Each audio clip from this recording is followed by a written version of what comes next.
Good morning, and thank you for joining Small Town Big Business, the podcast about doing big business in small town America, especially in the Midwest.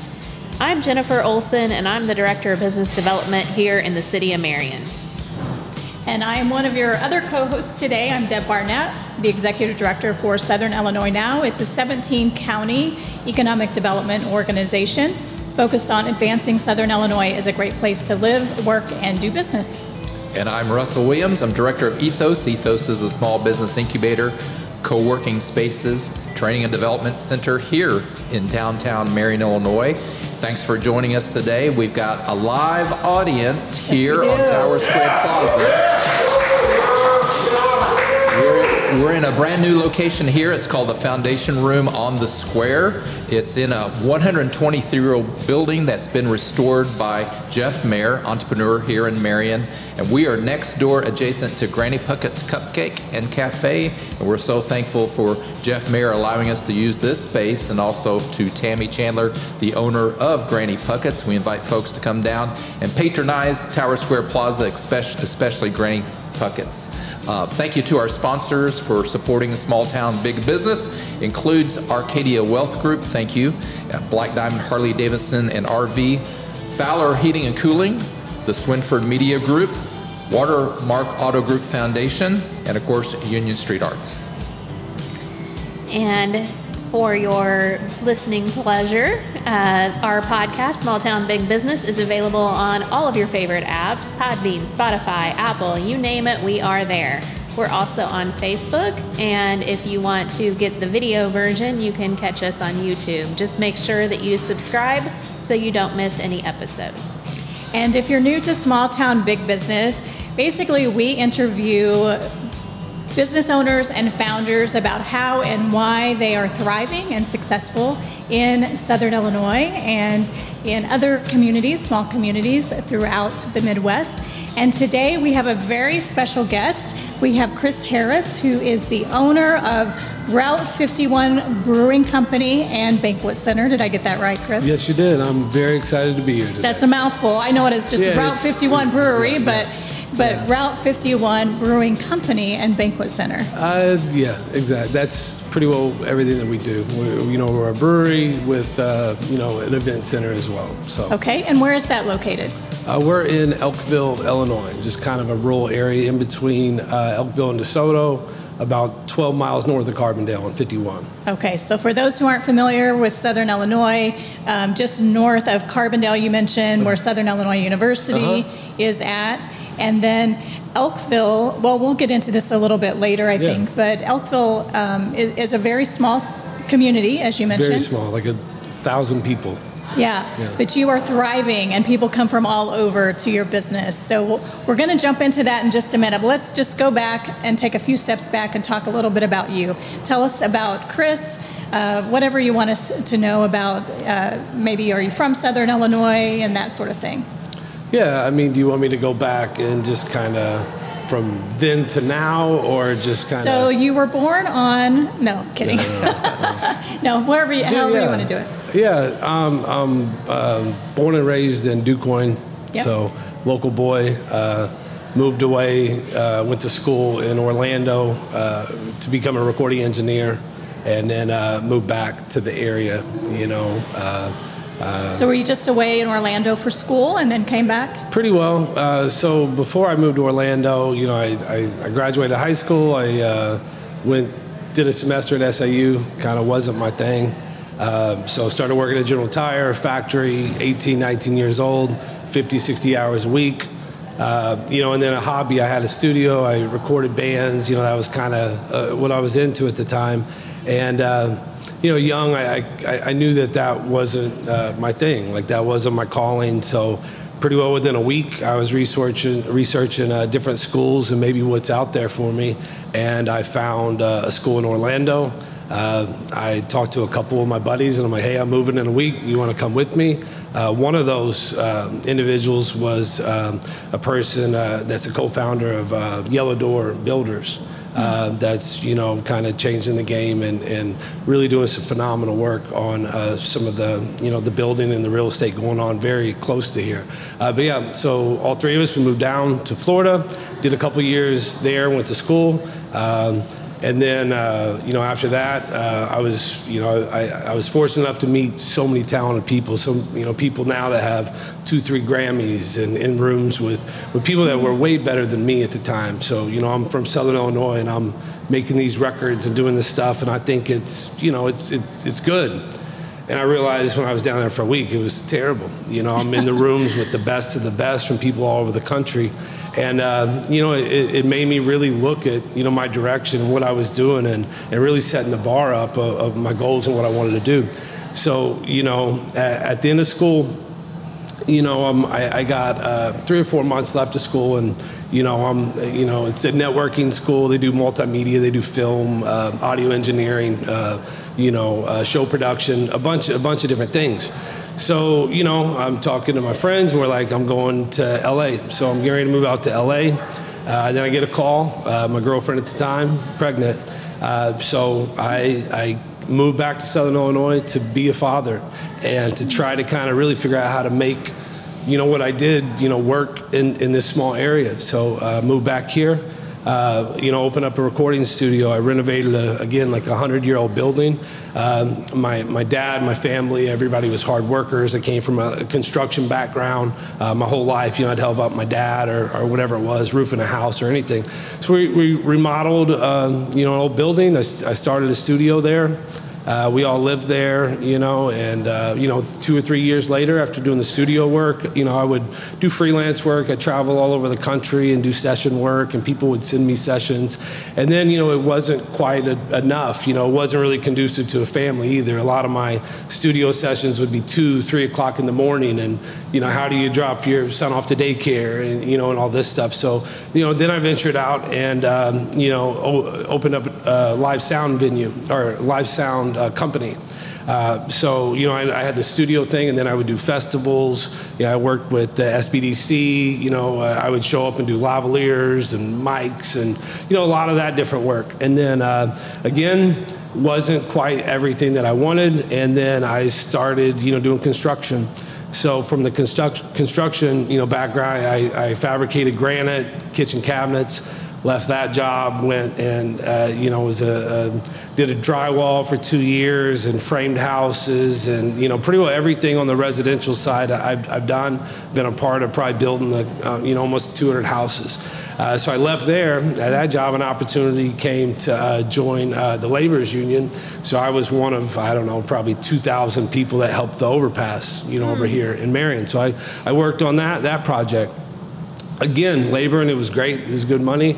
And then at the time, I'm like, you know, again, I don't think this is really my thing. You know, which had to have been hard because, as you said, it's good money, safe, secure, yeah. All of those things. I think a lot of it goes into, you know, instant gratification of like something that's rewarding. You know, you build a house, you do these things, you remodel a house. Somebody's going to use that bathroom. Somebody's going to use that living room. You know, you have that connection. Usually when you do a road, it's like they're just mad at you because you got it closed. So, you know, so I think some of those things weren't quite fulfilled with me, you know. So, again, I left that job and I just started doing my own construction thing. So at the time, you know, I was doing random jobs and I was doing you know, some work for a local brewery, and they hired me to, you know, do some electrical work, to put like some 3-phase in their kitchen and do a couple things with their stage in the brewery. So, you know, I'm kind of, you know, doing the work, and I'm looking around. At the time, a hobby is, you know, I homebrew, I cook, I do all these things. So I'm in here and I'm like, man, this is kind of cool, you know. So it's just like I see that, and it's in my head. It's like maybe this is like. Maybe this is your thing, you know. So it's in my head. I continue working, finish that job, and I'm driving back and forth to Carbondale, and I keep seeing this big abandoned building that used to be Purcell's Carpet. You know, it's huge. It's, you know, 18,000 square feet. It's all 51, and it's sat vacant for almost 8 or 9 years. And I mean, it had trees growing into it.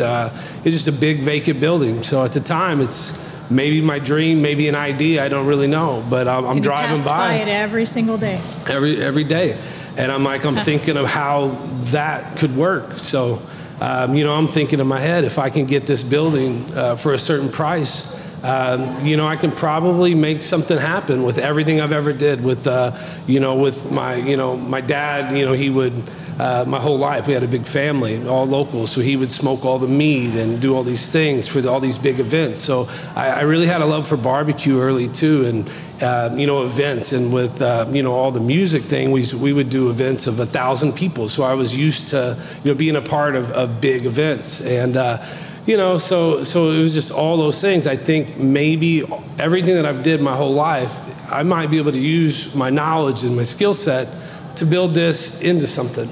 And again, being naive and kind of dumb at the time, you always think things are going to be a little easier than what they are. So, I'm working on business plans. I'm working on all these things, and I don't know what it takes to run a commercial brewery. I don't know what it takes to run a commercial kitchen. I don't know none of these skills. I just know that maybe I want to do this. Yeah. So, and when was this? This would have been at that time like 2015. Okay. 2015, and long story short, we closed the building and we start construction. I was the general contractor on the whole job. I didn't have a huge crew. There was like 2 or 3 of us, me and a couple investors, and I had a crew of 3 or 4 people. I was the general contractor, and everything from designing the glycol loops to the brewery to the flow of the kitchen, any wall, drywall, anything in the place. Me and one of my coworkers at the time that I worked with doing construction, me and him hung and finished 600 sheets of drywall in the place, the 2 of us. So, I worked from 7 in the morning till 10, 11 o'clock at night. Before that, the whole time during construction. And before that, I would draw floor plans, and just like when I went to Full Sail and I got with these musicians, I would draw something on paper, and then I would go to Sierra Nevada, or I'd go to Asheville, and I'd come home and I'd be like, your ideas are terrible. It ain't good enough, So it really pushed me to really try to push the limits and build something that you would see in a city, in a small town, and bring that sense of a real brewery to our area is my goal. So talk about your business, Route 51. What does it look like? What's the experience? What if I walked in there? What would I see? Yeah, so at 51, we're like a full restaurant. We're a live sound venue, and then we're a full brewery that, we have 23, 24 beers on tap at all time, that we make everything in-house. We make all of our own sodas. We make all of our own barbecue, everything. And we do all that with a staff of 10 to 12 people. Then on the other side, we have a banquet facility that we do a lot of weddings. We do a lot of fundraisers, just all kinds of it. Birthdays, bridal showers, a bunch of stuff. Our event center's 300 person capacity, and then our brewery, is roughly 300 person capacity. So a lot of these, because I'm in a rural area, my limited hours, we have to do a lot of big events and make a lot of revenue in just a little bit of time. So it takes, a big music act or a wedding or things like that. We're only open 25, 26 hours a week, so that's kind of a little bit of a challenge where I'm from. But we do all those things, at the brewery, events, and we're family friendly. We make our own sodas, like I said. So we're not open late. It's like a lot of people. I talk to a lot of people here in Marion, and probably 90% of the people I talk to has never been to our place. Yeah. I've been open for 6 years. So, it's a challenge. And it's not that far away. No. Probably 30, 40 minutes. Yeah, and a lot of that could be our fault based on how we're targeting our content or what we're doing. But it just goes to show you there's a huge open market because we are filling up. We're busy. During our peak season, we're doing, over 1,000 people a week in 25 hours that are driving to Elkville. And most, probably 20 to 25% of those people that come are with over 90 miles away. So, I mean, we're bringing, just like the wineries. I mean, you guys know what the wineries do. 20 years ago, bed and breakfast. I mean, what was that? Airbnbs, restaurants. I mean, everything down there is fueled by the wineries.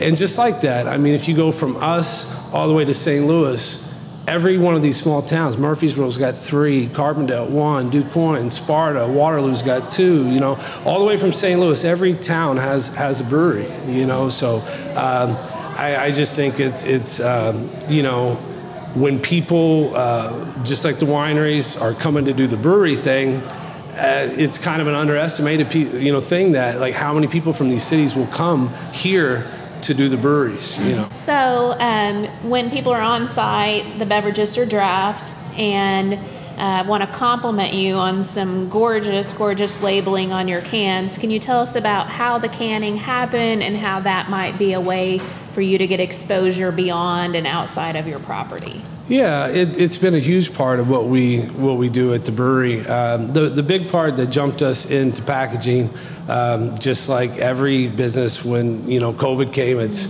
how can you be innovative? What can you do? And it was a very scary thing. So I spent all my time just keeping the business rolling. I knew at one time we would push to the cans, but I really didn't have the opportunity or the time because we were busy doing other things. So it kind of pushed me when I didn't have 300-person, 1,000 people a week events. I put all my time into that aspect of the business. We purchased the canning line. We started selling retail, COVID, outside. People would, come and order food and package, and we started moving product. But it was one of our only resources for income, was the cans. So, and again, that led into COVID, came to it, not necessarily an end, but the way that we would do business, kind of went back to normal a little bit. And then, we had this platform to build on. So, I partnered with a local distributor. We started kind of pushing the cans everywhere. And just like the brewery, it was kind of a dream of mine. I think all these aspects of the business are just a dream that you want to implement somehow. So it's like, I got the brewery coming. And then I think the next thing is just like, all right, now I want to go to a retail store and I want to buy my beer. Or I want to go to a restaurant and I want to drink my beer. So that really kind of turned into another dream of the business. So just like any dream, a dream could be a dream, or the plan to action to make that happen. So, I kind of just worked my butt off, worked our tail off. Within 6 months, I think we had 150 accounts from, Champaign, Springfield, all the way down here. And it's been a cool thing. Again, Quattro's a local business. We do their house beer. A ton of local business. We do house beers for them as well. But again, there's a lot of breweries failing because of that, okay? Like when you think of packaging and then you partner with a distributor and then you got a retailer, the distributor gets 30%, the retailer gets 30%, your margins are small. So, again, it was my time. It's one thing that I wanted to do. But our real thing is doing events, the community stuff, getting in with the people and selling what we have to offer in-house. I don't have a lot of employees or the bankroll to have people on the ground in Springfield or Champaign. I don't have that. I can't control my brand up there. So it's a hard thing. There's money to be made, but if your rep doesn't know your business and you go out of stock or whatever, it can hurt your brand as well. So here, I'm really wanting to focus on what we do here, local accounts, how we can team up with local businesses. Last year, we did a beer for the DuQuoin State Fair. Beautiful label. It was great. It was a really cool thing. We partnered with them. So I think there's a lot of opportunity like that to build on the packaging, to kind of control what we do and customize it to local businesses and really try to make a difference here, because I feel like that's sustainable. If we're sending 300, 400, 500, 1,000 cases up to Springfield, we might do that, and it might happen for a year. But if another brewery comes in or whatever else, I don't think you can count on that. But the local relationships that you have, those are sustainable. So I think that's what we're trying to focus on in the retail aspect of it. Well, that leads into an opportunity that I think you have coming up, more local here in Marion, Illinois. Can you talk? Some people may not know anything about this. Yeah. So, for what, and you can tell I have these dreams and these ideas and all these things, and which is it's a good and bad thing. But, being in Elkville, it really has its challenges. I mean, because how do you grow a business? And it might be distribution, it might be all these things. But then again, how efficient is your time? Like, if you're putting all this money in the distribution and effort, like how much is that going to net? So I'm in the middle of nowhere. So everybody that comes to our place passed 30 other places to come to our place.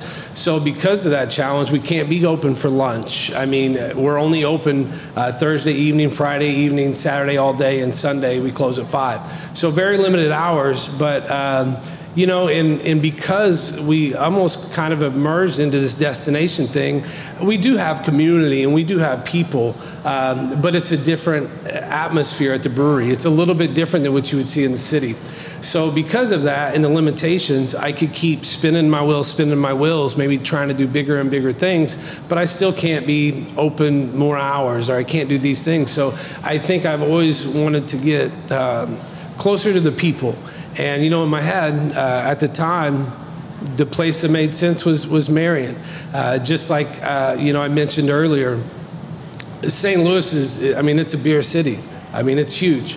And then when you get to every single little town, all the way from, really DuQuoin or the Hop to St. Louis, every town has a brewery. A Metropolitan, all these places has a brewery. And I always sit here and I look and I'm like, okay, Marion, Carterville, Heron, El Dorado, Harrisburg, 45 minutes from Paducah. And really, people travel a great distance to come to our place. Nashville, 3 hours away, Paducah, 45 minutes away. So, and when I think about purpose and, and drive, it's like, I know that I can impact that community. I could give them something that they don't have, something that people can be proud of. I'm by a residential population that could, patronize the place consistently. And, that's really what made me want to target Marion. And that was probably pre-COVID. I had probably a couple other things that I was trying to get over this way, and it really just didn't quite pan out. And then when the opportunity came, presented itself here at to acquire the old City Hall building, I probably couldn't ask for a better community, a better location, and better people in Southern Illinois than this opportunity. So just like I've had my challenges, I know this will be a challenge, but we've done it before. We look forward to doing it again and bringing something to Marion that's special, that they can be proud of. We're not just a bar. We have families that come in. For thousands of years, people get together over a beer. They mourn over a beer. What we do, we close early. We've never had really problems there. It's kind of a different atmosphere. So I really want to bring that sense of community to Marion. We'll have, a full restaurant, a full production brewery, a live sound venue, which is really important to me. And, I look forward to the next kind of chapter. So talk a little bit about, you mentioned in your discussions with Marion and coming to Marion, how you couldn't have asked for a better community and better people. Talk a little bit about what that means. Like for other communities across the country that are looking to attract businesses like yours or expand from maybe a neighboring community or something that's already really successful in their region, what makes that community, that friendly place that you say, yes, this is where I want to be? Yeah, no, I think they get it. I think, just the partnerships and investing in these small businesses, that's what makes these towns grow. That's what attracts people from other towns. And what I think is cool is like you can't be, if we go in here, or when we go in there, you got the Civic Center, you got John Brown's, you got Little Nashville, you got a lot of similar situations, but you have that in every city. You have a bakery, you have the coffee shop. So it's just, there's so much going on down here that's great. But what happens is, all these businesses, they push each other. Just like when I talk about, I go to a place and maybe I'm not as good as what I thought I was. So to be successful in business, in the cities, you have to be at a level, because there's 10 other cities or 10 other restaurants on the same block. So I think it's really cool to the community to not be scared of somebody that's coming in. They're not a competitor. It's how do we work together to up everybody's bar, because then we're really going to get some people to come here. I think, with the square and what they're doing around here, it's like, if you got 2 or 3 businesses, great, you got something. But if you got 20, you really got something. So that's really cool to see the business aspect of it and what's going on and the city and the people embracing that. Great. So I'm listening to you, and I just hear so much of Mayor Absher's abundance mindset that there's enough to go around, that the rising tide lifts all the boats. How do you get to that place, or what advice do you give to an entrepreneur who, they kind of want to do it, but you made a pretty big leap. Just your 600 sheets of drywall alone is a staggering. So how do you motivate? Yeah. And how do you inspire? I would say the 600 sheets of drywall was the easiest thing I did. It really, from being in that for my whole life. My parents, everybody was hard workers. So if you're, and you got to be fueled by something, and you can't be scared to fail. I heard earlier, who knows what they're going to do in 20 years old. That was a part of my journey. That was a part of, that led me to living my dream every day. I love what I do, and the passion is what fuels me. I have a purpose, and I can share that with a lot of people. It's very rewarding to me. So, to a young entrepreneur or anybody, my advice would be find the thing that your passion. And I think a lot of people at 18, 19, 20 years old, I don't think necessarily might not have it. They might have one passion, but it might not be what really drives them. But I think, if you want to be an entrepreneur, you better know your stuff at what you do, and you better be prepared to work. And I think that's the biggest thing. I think a lot of people, I'm going to retire and get a food truck, or I'm going to do this or that. This industry is a very, very hard industry. And, anything you do, I don't care if you sell T-shirts, coffee, or sell beer, it's hard. And you're going to have to learn a lot, and you better be dedicated to do that. And if you do, you have your chance to live your dream, Do you have partners for the Marion project? So right now, it's me and then Dave Finley. So I don't know if anybody knows Dave, but, I was a fan of Dave. So, again, dream thing, I'm sitting up, and me and my wife, we would always watch The Voice. And one day I'm watching this guy, I'm like, man, this guy he's great. I got chills, crazy. So then again, during COVID, I don't know what to do. I'm trying to figure out things to do. So I'm messaging anybody and everybody. I'm like, Dave Finley, I really like that guy. Maybe I'll message him, So anyway. I contacted you. 100%. So I messaged Dave. I talked to his management. We get a date and we get a contract together. And I'm kind of like, this is cool. This is going to happen. I never really thought that we'd be having some nationally touring bands, which we do almost weekly now. But Dave was a big start of that happening after COVID. So anyway, Dave comes, and me and Dave, and we're packed. We have a really good, show. Dave loves it. He loves the people here, and we hung out. A friendship started. With Dave and his wife. The very first time I ever met him, I think he found out maybe a couple weeks before that his wife was going to have a baby. So it was all this new kind of going on, and this new relationship, and it was really cool. So Dave, since that time, Dave played at our place 3 or 4 times, and every time we would talk, Dave would be like, hey, if you're doing anything, let me know. I would love to be involved in what you got going. So again, this opportunity came. I reached out to Dave. At the time, there was maybe a couple other things I was working with Dave on, but I was like, this is probably the one that we would want to do. So, Dave came down, we checked out the area, I kind of let him know our thoughts and what we could do, and Dave was like, I'm in, man, I love it.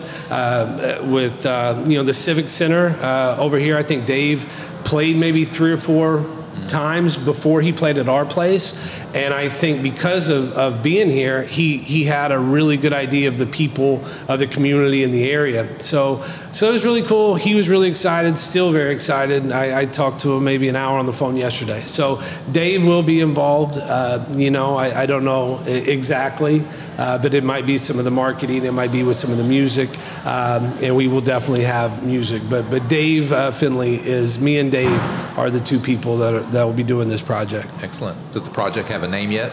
I can't really quite release any of that yet. Stay tuned. That'll be an announcement. Trademarking and everything right now, there's a lot, especially in the beer game. I mean, there's 6,000 breweries, in the United States, and there's about 1 million names. So there's always a lot of issues based on that. So trademarking is really important. We got a couple things that I think will stick, but we're trying to do our due diligence to make sure that everything is good before we release the name. Understand.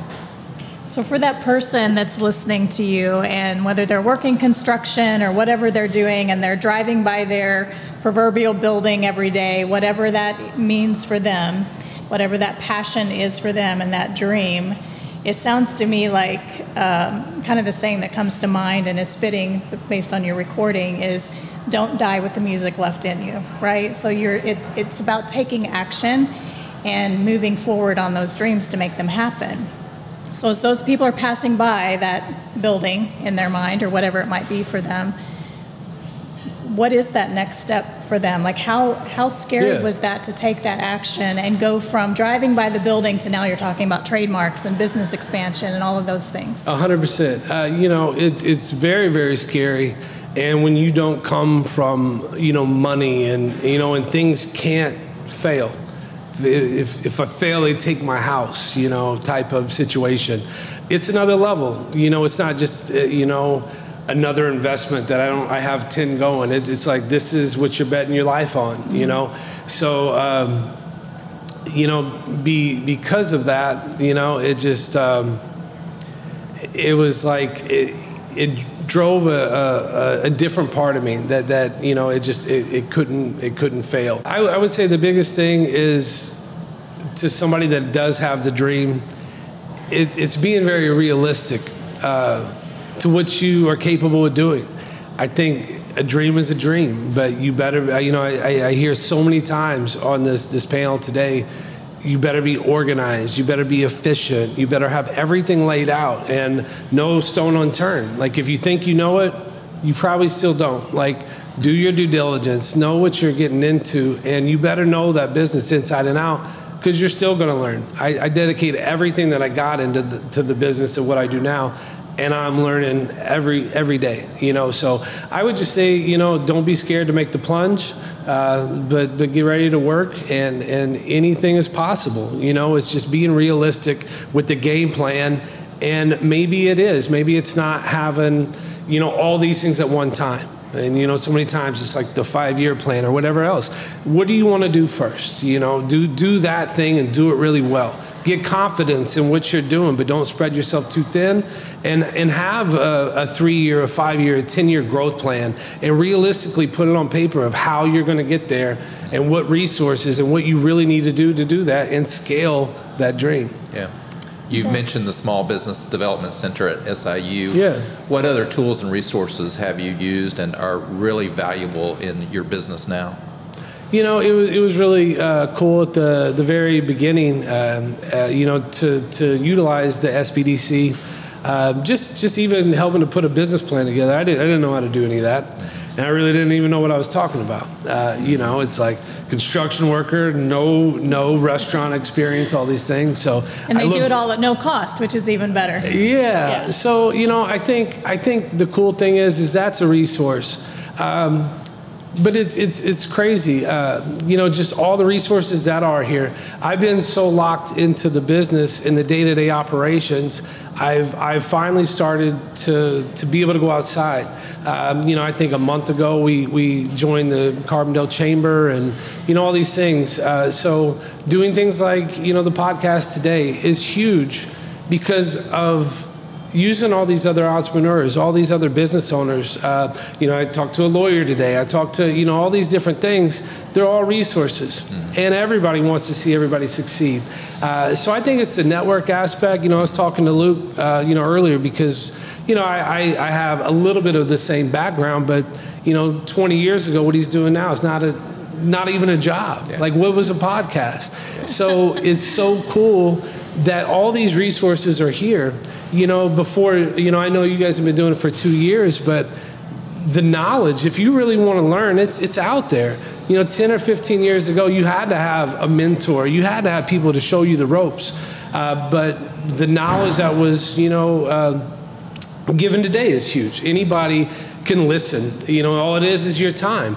And people like myself and all the other people that's been on your podcast, learning from their experience. I mean, that's a humongous resource. So I say just getting to the community. I mean, we do a Jackson County CEO program where we teach the kids, they did a murder mystery. I teach them, how to run an event, how to do all these things. I speak with them, we mentor them. But that's getting out in your community and doing these things. So that's kind of what I think is utilizing the resources and talk to the people that are willing to talk to you, because most of the people here are willing to talk to you. That's great. Thanks for mentioning the podcast and how helpful it is.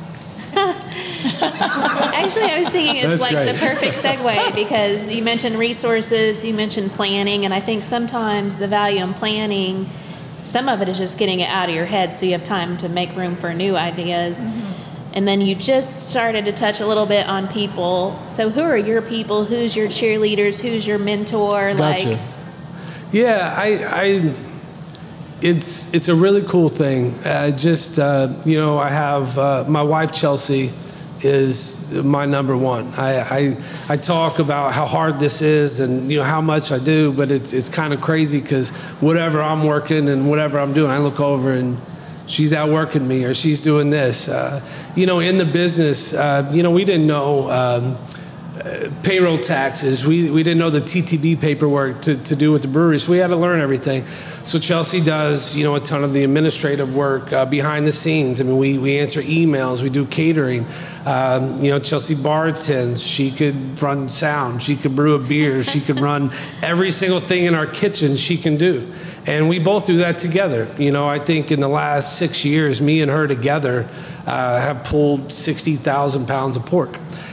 So if that's not your cheerleader, I don't know what is. It's kind of crazy. It's my thing, and she's like, "Yeah, let's do it." And the days that I feel kind of drained, and I look over and she's going, and that's kind of my motivation. So her, my parents, when I'm this 18, 19-year-old kid, and I'm like out of a factory, and I quit school and I quit a factory job, and I want to go to a school that teaches recording. Like, my parents don't know nothing about that, but they supported me, and still to this day they support me. So I think I have a lot of good people in my life, and we invest that back into the brewery. If you guys have ever been to the brewery, everybody from our kitchen staff to up front, customer service is everything. How I live my life is trying to align my dream with somebody else's, whether it might be a pleasant work environment, or the brewer. Like, how can I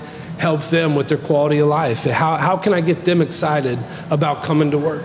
So we got a lot of really, really good people. I love going to my job every day. I love to hear about people's 2 days off, 3 days off, and that's how we hire, and that's how we grow. It's really investing in people. So I don't know. I kind of went off on that, but that's kind of. You've been a great guest for us, Chris, and if you would, we'll take some questions. If anybody has questions or comments from the Foundation Room, our live audience. Woo, yeah. We have Josh Benson, who you've mentioned the Civic Center. So yes. Josh is Executive Director of the Marion Cultural and Civic Center. So Jennifer mentioned the labels on the beer. and how important those labels are, and how impressive those labels are. Can you talk us kind of through from beer to art concept to full label execution, how that artwork is developed? Yeah, it's kind of cool. I mean, the industry that I'm in, there's no rules. I mean, I talk about the people. I'll tell one little story, and I'll try to keep it, quick. So, like, one of my favorite employees, my kitchen worker, he's been with me since high school, So me and the brewer, again, it's where we got this new beer, Kentucky Common. We don't know what we're going to name it. We don't, and I'm having this conversation, and that's how it happens. It's like, okay, let's come up with a name, a concept, what's going to be on it. So he's like, maybe a horse or maybe this, and I'm like, Kentucky Common. It's actually a style of beer. So then my employee walks in, and I won't say his name because I don't want to put him out there like that. But I was like, hey, you're kind of small, and like, I'm going to put you on a horse, like being a jockey. And he's almost to the kitchen at that time. And he's like, sure, whatever. So then I follow up with the brewer. I'm like, yeah, we're going to put him on a horse. And we're going to embrace that. We're going to put him. Because he's kind of the ambassador to like a good day every day. Like he's one of my favorite people just because he is happy every day. But anyway, that was the little concept. And 2 weeks later, we had a beer that had him on riding a horse. And just like I'll talk about another one just real quick. Me and the brewer, it was a peach sour that we made. We're sitting down for a week, and we know that we got to come up with a name. I mean, distribution. We already told them we're going to sell this beer. We don't have a name for it. We don't have a label. So we're like, it's a peach sour. So we're like Nobel Peach Prize, and like I'm going all through my list, and he's going through all my list or his list, and it's like nothing. We're not sold on anything. And then my wife comes up at the time, and she's like, yeah, you should just call it like Fuzzkill. And we're like, okay, that's the name of the beer. And then that name, that one little thing, what's cool is like, okay, she left, me and the brewer, we're talking, we're like, okay, a peach, a sword, slicing through, and then it relates to a draft of an email to the graphic design artist. Okay, Tony, this is a lot. This is what we're thinking. And then a week later, we have a design. Then we have to get it cleared by the recipe cleared from the federal government, and then the state government, and then they kick it back and goes back and forth. So there's a lot to go to getting the label approved to even get it in the stores. Wow. And yeah, it's kind of a cool thing. It gives us a lot of freedom to put really whatever we want on a can. I mean, we have a lot. Whatever we want to put on a shirt. That's the cool thing about the craft beer industry is there's really no rules. So. Great. Another question. Yeah. Who is the graphic artist who takes it from your concept and your name and your idea for the label into the actual artwork? Who is that artist? He's a local friend. His name is Tony. He's been with us for probably. I don't know, probably 4 or 5 years. He designed our original logo and still doing work for us today. So yeah, it's been a really cool thing. And I work with a lot of people in this industry, and I send off a lot of emails, and it might be a day, 3 days, 5 days. Sooner or later, you start to do business with people that are, what's the right word, like just on top of their craft. So I send that email, I got an email back. It might be like, hey, I got 2 ball games, I got this and that, I'll work on it this week. But usually pretty fast, those ideas come to light. Tom Harness. Chris, you really put a lot into your original location over in Eltville, and I know that you really like for people to have that experience. Like, that's one of the biggest things you get when you walk in there from beginning to end, from aesthetically to your team, to the music, to the beer. How much of that is going to be here in Marion? Is it going to be a different experience? Or are you going to try to just expand that experience? Or what's that going to be like for the person coming into there? I love that question. It's really cool because we have to try really hard at what we do because we are in the middle of nowhere. We're not convenient for anybody to get to. Because of that, I mean, we have to earn business. we have to, you know, the patrons that come in, they have to have some type of an experience. So because we do food, we do beer, we do live music, all of those things have to be done at a really high level to ensure that people are going to consistently drive 45 minutes, an hour to keep, you know, coming back to our business. So it's made us work really hard at our food, our beer, and our music. So we've streamlined a lot of that. We're still growing and we're still doing different things at where we're at. But I think it's you know, again, it's appreciated where we're at, but it would be nice to be able to do a very similar thing. So where we're at here, I think the same values and a lot of the stuff we do, we'll invest in people. You know, we will have a commercial kitchen. We will have a brewery.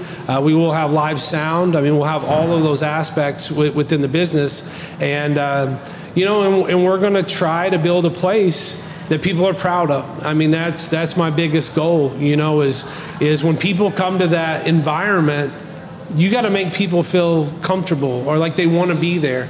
And because we're so remote, a lot of the things that we're there, a lot of patrons are there from like 5:30. Like, though, you know, some nights it's big. Like if you're not there by 5:30, you won't get a seat. So people will come for dinner and then they'll stay for the show. So our average, you know, time might be 3 or 4 hours. And I think the business will be a little bit different here because you do have a lot more going on. So maybe our turnaround rate is like an hour, or, you know, maybe it's an hour and a half. So I think there's so much to look forward to of how these businesses are going to be different. But I think we're going to try to bring a lot of the same aspects of what we do over there and try to figure out how we can grow and do those things better in this area. Excellent. Well, Chris Harris, thank you for joining us today on this episode. Chris Harris, owner and operator of Route 51 Brewery and Banquet Center in Elkville, Illinois. Thank you so much for joining us. Appreciate that. It's been a pleasure. Yeah. Thank you. And thanks to our small town big business community for joining us on these podcasts, our live community, live audience who's here at the Foundation Room on the Square. Again, we're thankful for Jeff Marion opening this space. If you've not been to Granny Puckett's Cupcakes or to the Foundation Room, this is a beautiful event center, very unique. Please call Granny Puckett's if you have a use for a very small but very intimate and very beautiful historic building. It's a wonderful place to have a party. And so, again, thank you to Jeff Mayer. Thank you to Tammy Chandler, owner and operator of Granny Puckett's Cupcakes and Cafe here on Tower Square Plaza. Thank you again to our sponsors of Small Town Big Business, includes Arcadia Wealth Group, Black Diamond Harley Davidson and RV, the Fowler Heating and Cooling Company, Swinford Media Corporation, Watermark Auto Group Foundation, and of course Union Street Arts. A big shout out again to Luke O'Neill, our producer of this podcast and other podcasts, and you can find Luke O'Neill at Union Street Arts. And so a big thank you to Chris for being our guest, and for Chris and Dave for believing in the city of Marion and bringing their second location here. Thank you. And for all of our listeners, don't forget to hit the subscribe button so that you don't miss any episodes. That can happen on your favorite platform. It can happen on YouTube. And again, please encourage you, if you haven't, to go back and listen to the prior episodes. I'm Jennifer Olson, and I am Business Development for the City of Marion. And I will just echo what Russ and Jennifer said. Thank you so much, Chris, for being here. I was inspired by your story today, and I know we bounced around several names for today, and yours rose to the top, and I think you were just the perfect guest for today. So thanks for joining us. Again, I'm Deb Barnett, Southern Illinois Now. You can find us at southernillinoisnow.org or on any of the social media platforms. And I'm Russ Williams. I'm director of EThOs. We're a small business incubator, co-working spaces, also training and development here in downtown Marion, Illinois. Again, thank you for joining us.